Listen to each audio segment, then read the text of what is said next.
The Chinook School Division is happy to report extra money in the bank. Taking a look at the fiscal year from September of 2009 to August 31st of 2010, the board is showing a surplus in the budget, which is close to $3 million. Lower than expected dollars spent and higher than expected revenues led to this healthy addition. Board Secretary Treasurer Rod Quinton details how fewer sick days padded division savings. We will have cycles where we have higher than expected cycles of sick leaves and long-term sick leaves. It just happens to be that this year was at a low point in the cycle, and we had actually planned for it to be at a somewhat higher point in the cycle, so we had anticipated in budget that costs would be higher, and it turned out not to be that way.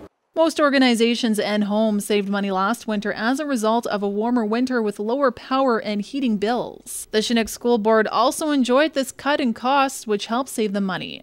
The board looks to past experiences to try to delegate funds for the upcoming year. Generally, our budgets are built based on our experience. So we will look at our experience and we'll say, well, the price of fuel is this over the last year. We anticipate it would be this, or if we happen to know, for example, that the price of natural gas was going to go up 5%, we would build that into our budget.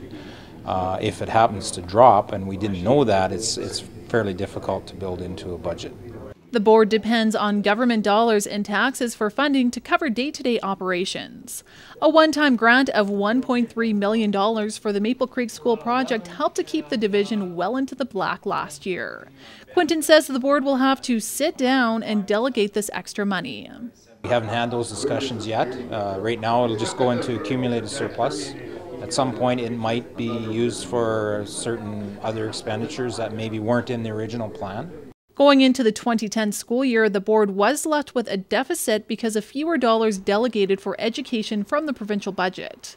It wasn't specified whether or not this extra funding from last year would be used to compensate for that lack in funding.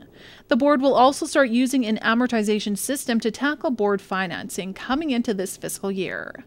For Southwest TV News, I'm Kara Rapke.